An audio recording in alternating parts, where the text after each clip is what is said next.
जासो yes आपो बखाना।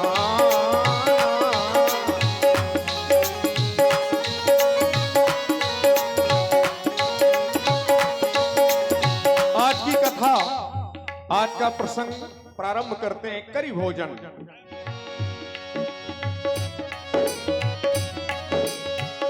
करी भोजन, करी भोजन,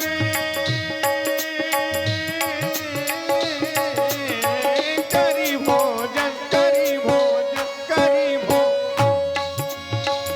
करी भोजन मुनिवर विज्ञानी, करी भोजन मुनि पर विज्ञानी, लगे कहन कछु कथा पुरानी, लगे कहन कछु कथा पुरानी।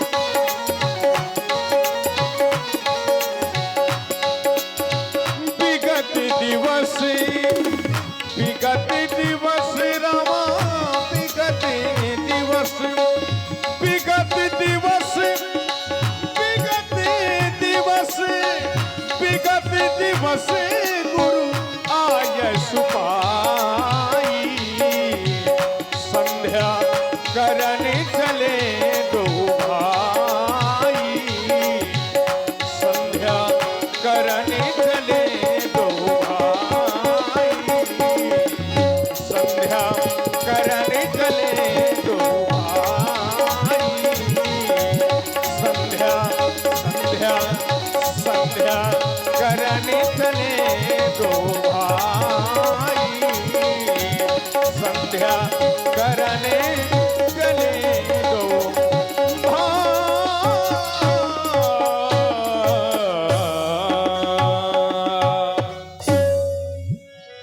करी भोजन मुनिवर विज्ञानी, लगे कहन कछु कथा पुरानी, लगे कहन कछु कथा पुरानी। धर्मात्मा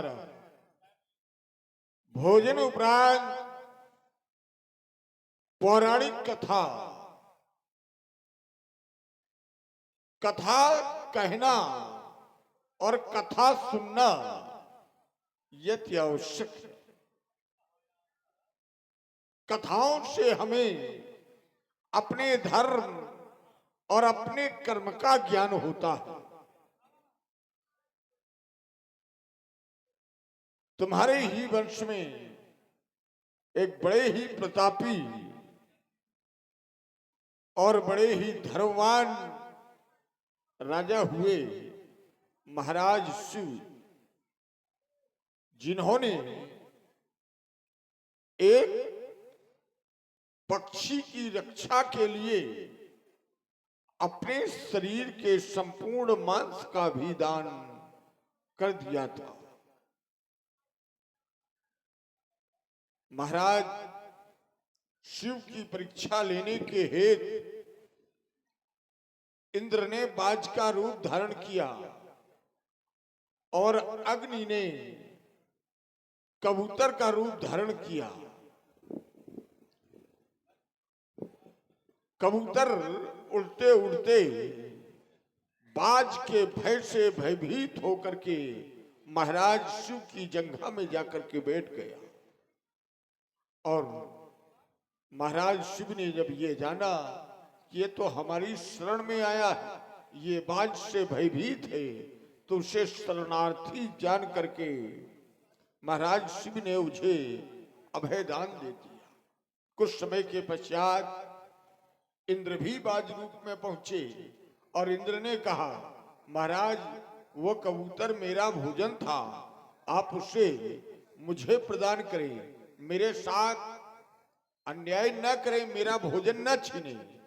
उस समय महाराज शिव धर्म संकट में खड़े हो गए और उन्होंने विचार करके यह निर्णय लिया कि ये शरणार्थी है, अगर मैं इसे त्यागता हूं तो धर्म की हानि, और अगर इसका भोजन इसे प्राप्त नहीं हो रहा, ये भूख से अगर प्राणों का त्याग कर देगा तो भी मेरे लिए पाप ही होगा। ऐसी धर्म की स्थिति में महाराज शिव ने निर्णय लिया कि मैं अपने धर्म की रक्षा करूंगा, भले ही इससे भोजन के लिए मुझे अपने शरीर का मांस क्यों ना प्रदान करना पड़े। यही निर्णय लिया और एक तराजू मंगाया, एक तराजू पर वो कबूतर रखा गया और एक में महाराज शिव का मांस, लेकिन उसका वजन इतना बढ़ता गया कि महाराज शिव ने अपने संपूर्ण शरीर का भी दान कर दिया। और जब शरीर का दान किया तब इंद्र और अग्नि दोनों अपने वास्तविक रूप में आ गए। इन्होंने कहा, महाराज आपकी जय हो, हम तो आपके धर्म की परीक्षा लेने की आए थे, ना मैं कबूतर हूं और ना ये बाज है, ये अग्नि है और बाज रूप में मैं इंद्र हूं। ऐसे ऐसे दानी हुए जिन्होंने धर्म की रक्षा में तन मन धन सब कुछ दान कर दिया। आप उसी के वंशज हो राम। धरती में धन की और उस लोक में धर्म की विशेष आवश्यकता होती है। अगर धरती में धन नहीं है तो मानव के पास कुछ नहीं है, और अगर परलोक के लिए धर्म नहीं है तो भी जीवन व्यर्थ है। धरती में जीने के लिए धन की आवश्यकता और परलोक में सुख प्राप्त करने के लिए धर्म की विशेष आवश्यकता होती है, और इसीलिए बिना धन के धर्म नहीं होता। राजनीत धन बिन धर्मा, इन दोनों की विशेष आवश्यकता है। राम, जो धन हम यहां कमाएंगे वो यही रह जाएगा, वो साथ जाने वाला नहीं है। क्योंकि शास्त्र प्रमाणित करते हैं, धनान्य भूमे पशुवास कोष्ठे, जो धन हम कमा करके जहां रख देंगे वो वहीं रखा रहेगा। जो पशु हम पशुशाला में बांध देंगे तो शरीर छूटने के बाद वो पशु भी हम इधर उधर नहीं कर सकते। जीवन में बहुत साथी मिलते, लेकिन कोई साथी भी साथ देने वाला नहीं रह जाता। यहां तक कि जिसे लोग जीवन संगनी कहते हैं, वो जीवन संगनी भी साथ देती है तो केवल दरवाजे तक। नारी गृह द्वारे जनांसा श्मशाने, जितना परिवार सगे संबंधी हैं ये साथ देंगे तो केवल शमशान भूमि तक। अरे जिस पर जीव को विशेष अभिमान होता है, मैं बड़ा बलवान हूं, मैं बड़ा सुंदर हूं, ये शरीर भी जीव का साथ कहां तक देता है? केवल चिता तक। देहस्य चितायाम, चिता से ये शरीर भी साथ छोड़ देता है।